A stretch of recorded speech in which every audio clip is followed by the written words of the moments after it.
Algunas de las historias más escalofriantes y perturbadoras que jamás se hayan contado provienen del mundo militar, y es que cuando hombres y mujeres son enviados a los rincones más remotos del planeta, a lugares donde la civilización parece no haber llegado nunca, se encuentran con cosas que desafían toda lógica, toda explicación racional. Prepárate, porque lo que vas a escuchar a continuación son 7 historias absolutamente reales compartidas por soldados que vivieron experiencias que les cambiaron la vida para siempre, y créeme, algunas son tan perturbadoras que te harán cuestionar todo lo que creías saber sobre la realidad. Estas son las 7 historias más paranormales y aterradoras de militares. Número 7.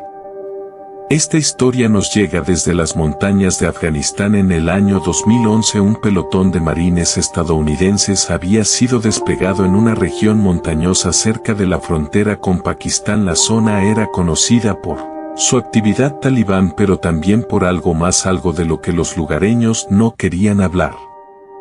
El sargento Michael Thompson y su escuadra habían establecido un puesto de observación en una cresta montañosa desde donde podían vigilar un valle estratégico. Las noches allí eran increíblemente frías y la oscuridad era tan absoluta que parecía tragarse todo, incluso el sonido, pero había algo más en esa oscuridad, algo que los hombres comenzaron a sentir desde la primera noche.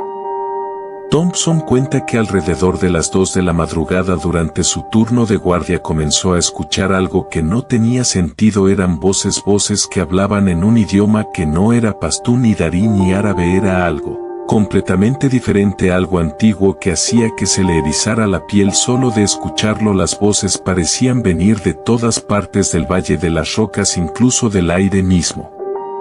Lo que hacía todo aún más perturbador era que las voces parecían estar cantando o salmodiando algo como un cántico ritual que subía y bajaba en volumen. Thompson despertó a otro soldado para confirmar que no estaba alucinando, y su compañero lo escuchó también. Ambos hombres permanecieron en silencio absoluto intentando localizar el origen del sonido, pero era imposible. A la mañana siguiente, Thompson decidió preguntar a un intérprete local sobre los sonidos. El hombre se puso pálido cuando escuchó la descripción y le dijo algo que lo dejó helado. Ese lugar había sido un cementerio de guerra hace más de 1000 años. Durante las invasiones de Alejandro Magno se dice que miles de hombres murieron allí y que sus espíritus nunca encontraron paz. Los lugareños evitaban. Thompson y sus hombres pasaron 2 semanas más en ese puesto y cada noche sin falta las voces regresaban. Algunos soldados comenzaron a tener pesadillas violentas y despertaban gritando, diciendo que habían visto figuras con armaduras antiguas, observándolos desde las sombras. Uno de los soldados más jóvenes del pelotón, un chico de apenas 19 años, comenzó a comportarse de manera extraña. Hablaba de un hombre con túnica que se le aparecía y le susurraba cosas en un idioma desconocido. La situación se volvió tan tensa que el comandante decidió evacuar el puesto antes de tiempo. Oficialmente dijeron que era por razones tácticas, pero todos los que estaban allí sabían la verdad. Cuando abandonaron ese lugar, Thompson juró nunca volver a Afganistán y hasta el día de hoy tiene pesadillas con esas voces que cantaban en la oscuridad. Número 6. Esta historia es particularmente inquietante porque involucra a múltiples testigos y evidencia fotográfica que nunca pudo ser explicada satisfactoriamente. Sucedió en una base militar británica en Alemania durante el año 2008, en un antiguo cuartel que había sido utilizado por los nazis durante la Segunda Guerra Mundial y posteriormente por las fuerzas soviéticas durante la Guerra Fría. El cabo James Henderson estaba haciendo su ronda nocturna de seguridad alrededor de las 2:30 de la madrugada cuando notó algo extraño en uno de los edificios antiguos que estaban programados para demolición. Había una luz tenue que se movía en el tercer piso de un edificio que supuestamente estaba completamente vacío y sin electricidad desde hacía meses. Henderson era un soldado experimentado, no era de los que se asustaban fácilmente, así que decidió investigar. Tomó su linterna, su radio y se dirigió al edificio. La puerta principal estaba cerrada con cadenas tal como la habían dejado, pero cuando iluminó las ventanas del tercer piso pudo ver claramente que había alguien o algo moviéndose allí dentro. Usando su llave maestra, Henderson abrió el candado y entró al edificio. El aire adentro estaba viciado y hacía un frío antinatural. Sus pasos resonaban en los pasillos vacíos mientras subía las escaleras hacia el tercer piso. Con cada paso que daba sentía que el aire se hacía más pesado, más difícil de respirar, como si algo estuviera chupando el oxígeno del lugar. Cuando llegó al tercer piso, Henderson vio algo que lo dejó paralizado. Al final del pasillo había una figura vestida con un uniforme militar, pero no era un uniforme moderno, era un uniforme de las SS nazis completo con la esvástica en el brazalete. La figura estaba de espaldas a él mirando por una ventana completamente inmóvil. Henderson gritó en alemán e inglés ordenando a la persona que se identificara, pero la figura no se movió, no respondió, simplemente siguió allí de pie mirando por la ventana con las manos cruzadas detrás de la espalda. El cabo decidió acercarse lentamente con su linterna apuntando directamente a la figura, y fue entonces cuando sucedió algo que lo aterrorizó. La figura comenzó a girar lentamente hacia él, pero lo hizo de una manera completamente antinatural, como si su cuerpo no tuviera articulaciones. Su cabeza giró primero, luego los hombros y finalmente todo el torso. Cuando Henderson finalmente vio el rostro, casi deja caer su linterna. No había rostro, era solo una mancha borrosa donde deberían estar los rasgos faciales, como si alguien hubiera difuminado una fotografía. Henderson salió corriendo del edificio tan rápido como pudo, tropezando en las escaleras y golpeándose contra las paredes en su prisa por escapar. Cuando llegó afuera estaba hiperventilando y temblando. Reportó inmediatamente lo sucedido y un equipo de 4 soldados regresó al edificio para investigar. Revisaron cada habitación, cada rincón del tercer piso y no encontraron absolutamente nada, ni huellas ni señales de que alguien hubiera estado allí, pero todos notaron lo mismo, ese frío antinatural y esa sensación opresiva de que algo los estaba observando. Uno de los soldados del equipo de búsqueda tomó varias fotografías con su cámara digital como evidencia de que habían revisado el lugar. Cuando revisaron las fotografías al día siguiente, encontraron algo que hizo que todos se pusieran pálidos. En el fondo de una de las fotos tomada en el pasillo del tercer piso se podía ver claramente una figura borrosa con lo que parecía ser un uniforme militar. La figura no estaba cuando tomaron la foto, nadie la vio hasta que revisaron las imágenes en la computadora. Kim y otros 12 soldados lo vieron desaparecer en la niebla que cubría la tierra de nadie. Al amanecer se envió un equipo especializado equipado con detectores de minas para investigar el área por donde había caminado la figura. Encontraron algo que los dejó sin palabras.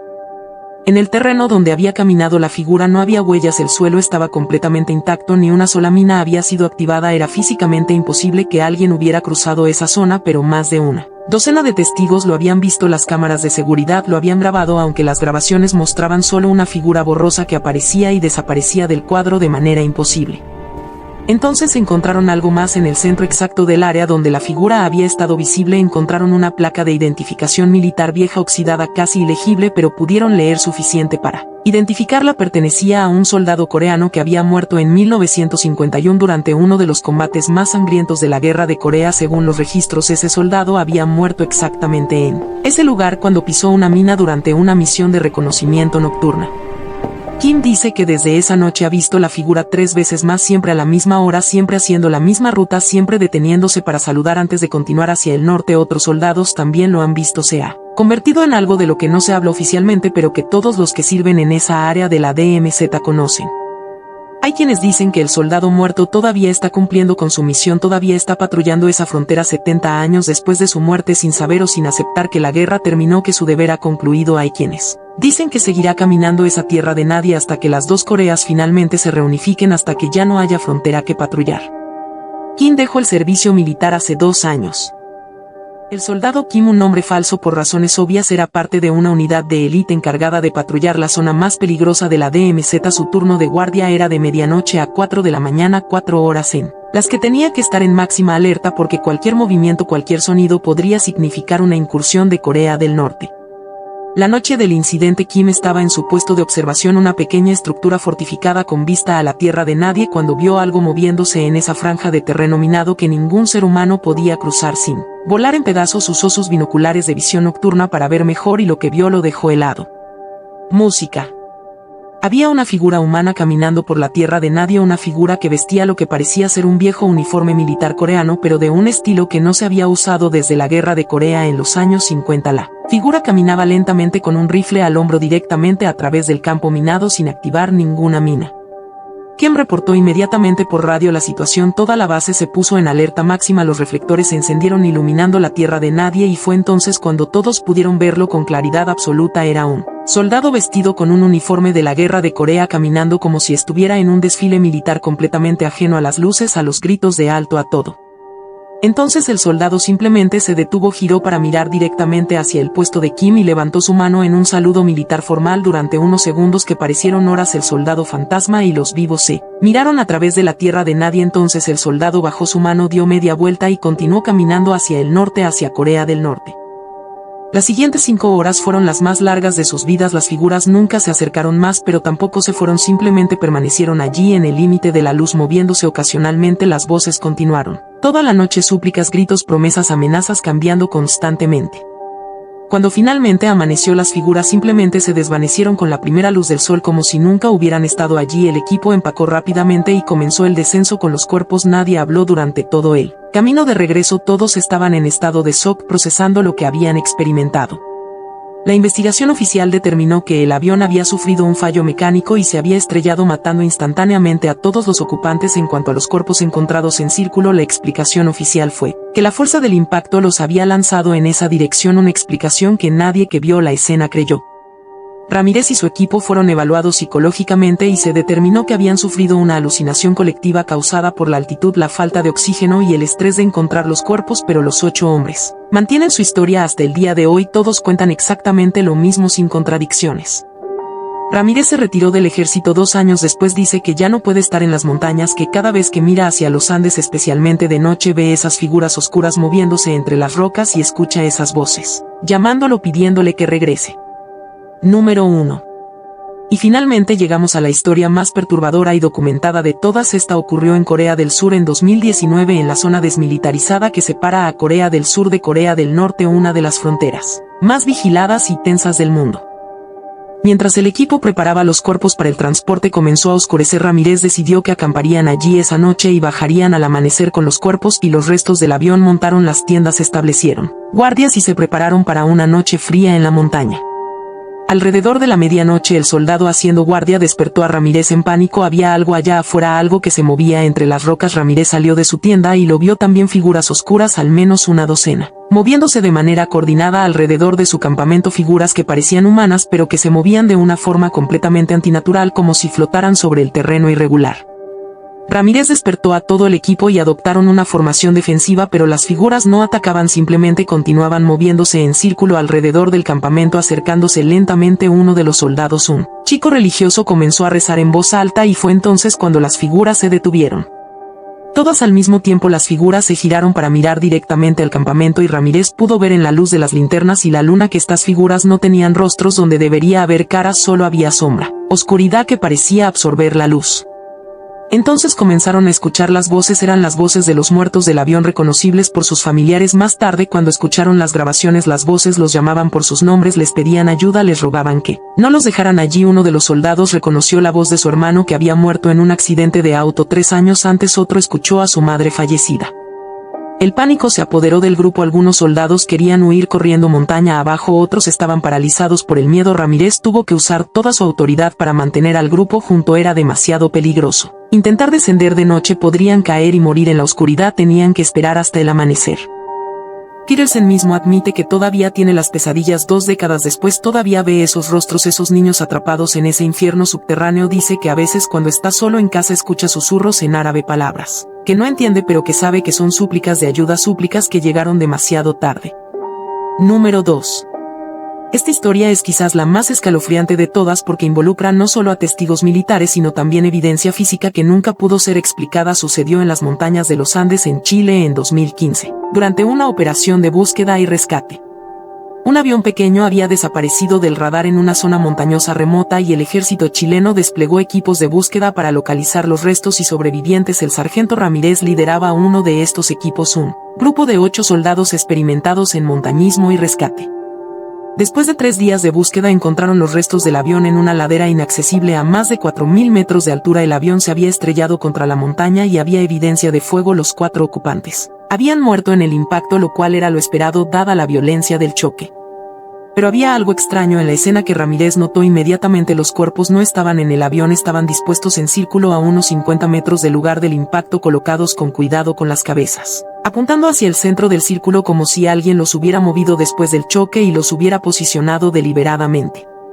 Esto no tenía sentido, la zona era completamente inaccesible, no había manera de que alguien hubiera llegado allí antes que el equipo de rescate, y aunque hubiera sido posible, ¿quién movería los cuerpos y por qué de esa manera tan extraña? Ramírez fotografió la escena extensamente y reportó el hallazgo inmediatamente. Pero lo más perturbador no eran los restos, era la sensación de que no estaban solos en esa habitación. Todos los 5 hombres lo sintieron al mismo tiempo, esa sensación de ser observados, de que algo los rodeaba, algo lleno de ira y dolor. Peterson ordenó salir inmediatamente, sellaron la habitación y reportaron el descubrimiento. Una investigación oficial se llevó a cabo y se determinó que el complejo había sido utilizado como centro de tortura e interrogatorio por el régimen de Saddam Hussein. Se estima que cientos de personas murieron en ese lugar, muchos de ellos niños acusados de crímenes contra el Estado o simplemente usados como forma de presionar a sus padres. Pero la investigación oficial no explicaba las experiencias paranormales que continuaron después del descubrimiento. Más soldados comenzaron a tener las pesadillas, algunos comenzaron a ver figuras, especialmente niños, caminando por la base de noche, figuras que desaparecían cuando intentabas acercarte a ellas. Un soldado, un joven de Carolina del Norte de apenas 20 años, despertó una noche gritando. Decía que había un niño sentado en su cama mirándolo, un niño con quemaduras en todo el cuerpo que le susurraba en árabe. Cuando otros soldados llegaron corriendo a ver qué pasaba, encontraron al chico en estado de shock completo, temblando y señalando su cama, pero no había nadie allí. Peterson solicitó que su unidad fuera trasladada a otra base, citando problemas de moral. La solicitud fue denegada 2 veces antes de ser finalmente aprobada, pero para entonces el daño estaba hecho. Varios soldados de su unidad necesitaron tratamiento psiquiátrico después de regresar a Estados Unidos. Algunos nunca se recuperaron completamente. Desde el primer día en esa base, los soldados comenzaron a experimentar cosas extrañas: equipos electrónicos que funcionaban mal sin razón aparente, radios que captaban transmisiones en árabe a pesar de estar en frecuencias que nadie más estaba usando, y lo más perturbador, pesadillas colectivas. Varios soldados comenzaron a reportar el mismo sueño recurrente: estaban caminando por los pasillos subterráneos del complejo cuando encontraban una habitación llena de cuerpos de niños. Peterson inicialmente descartó estos reportes como estrés postraumático, algo común en zonas de guerra, pero entonces él mismo comenzó a tener el mismo sueño y era tan vívido, tan real, que no podía simplemente ignorarlo. Decidió investigar, formó un pequeño equipo de 5 hombres de confianza y exploraron los niveles subterráneos del complejo que oficialmente estaban fuera de límites. Lo que encontraron cambiaría sus vidas para siempre. En el nivel más bajo del complejo encontraron una sala que había sido sellada con ladrillos y cemento. Alguien había querido asegurarse de que lo que fuera que estuviera allí nunca fuera encontrado, pero la explosión de los bombardeos había agrietado parte del sello y podían ver que había un espacio detrás. Usando herramientas improvisadas abrieron un agujero lo suficientemente grande como para entrar. El olor que salió era indescriptible: muerte y algo más, algo químico que quemaba la nariz y la garganta. Entraron con linternas y lo que vieron los perseguiría por el resto de sus vidas. La habitación estaba llena de celdas, pequeñas celdas apenas lo suficientemente grandes para que una persona se acostara en cada celda. Había restos humanos, algunos eran claramente adultos, pero muchos eran de niños. Las paredes estaban cubiertas de arañazos donde las víctimas habían intentado escapar raspando el concreto con las uñas hasta que sus dedos sangraban. Todo iba según lo planeado hasta la segunda noche. Sumergidos alrededor de las 2 de la madrugada, el sonarista comenzó a detectar algo extraño. Había un contacto en el sonar, pero no se comportaba como ningún submarino o navío conocido. Se movía demasiado rápido, cambiaba de dirección de manera imposible para cualquier vehículo fabricado por el hombre, y lo más perturbador era que parecía estar emitiendo algún tipo de sonido que el sonar captaba como una serie de pulsos rítmicos. Petrov ordenó silencio total en el submarino. Querían escuchar ese sonido con más claridad. Cuando todos los sistemas no esenciales fueron apagados y el submarino quedó en silencio absoluto, fue cuando lo escucharon a través del casco del submarino, como si estuviera justo afuera. Venía ese sonido, pero no era un sonido mecánico ni natural, era como una voz o miles de voces cantando en un idioma desconocido. La tripulación estaba aterrada. Algunos hombres comenzaron a rezar, otros simplemente se quedaron paralizados mirando las paredes del submarino como si pudieran ver a través del metal. El sonido continuó durante casi 1 hora, aumentando y disminuyendo en intensidad, pero nunca deteniéndose completamente.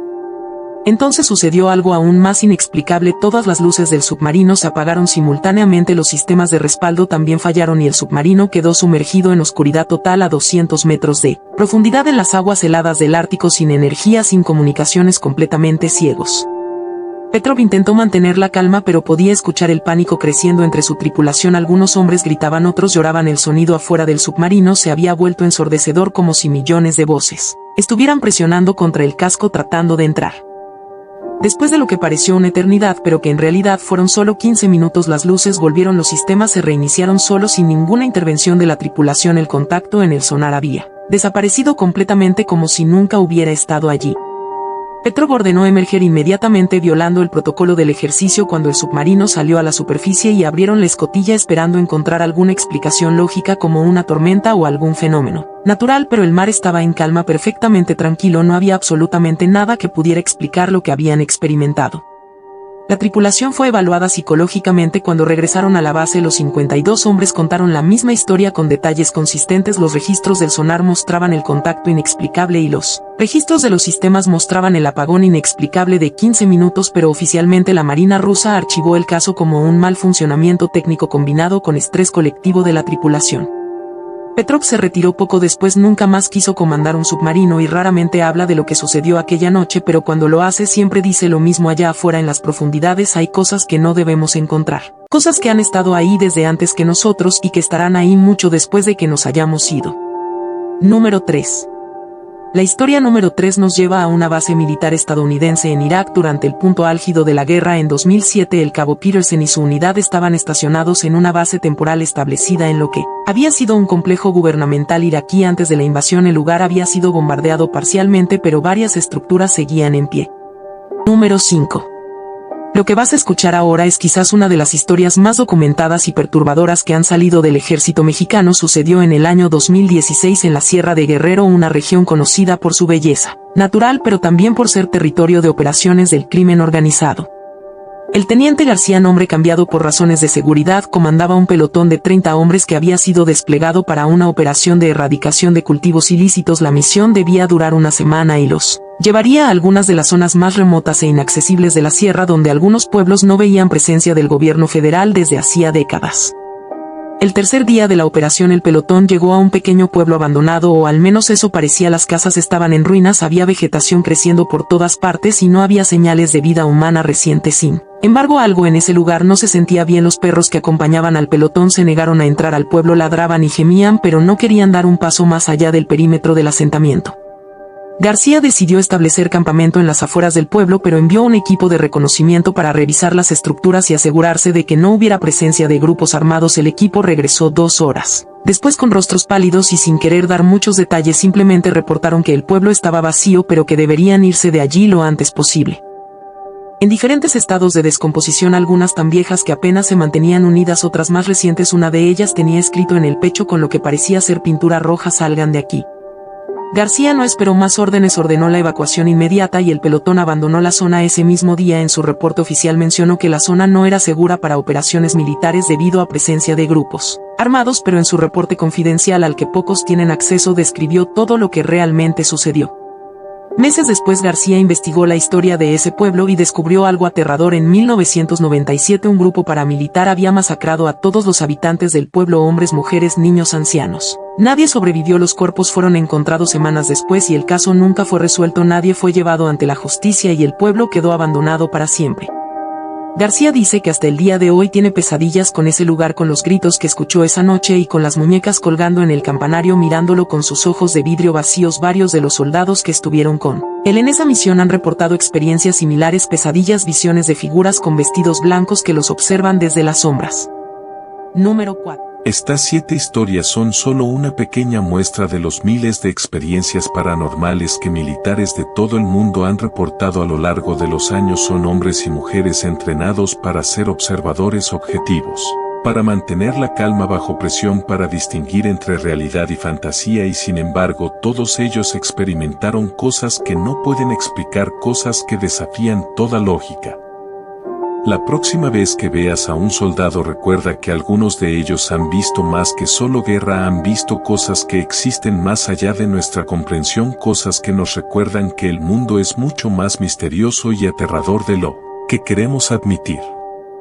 Si este video te gustó, por favor dale pulgar arriba y compártelo con un amigo. No te olvides de suscribirte para más historias perturbadoras. Muchas gracias y hasta la próxima.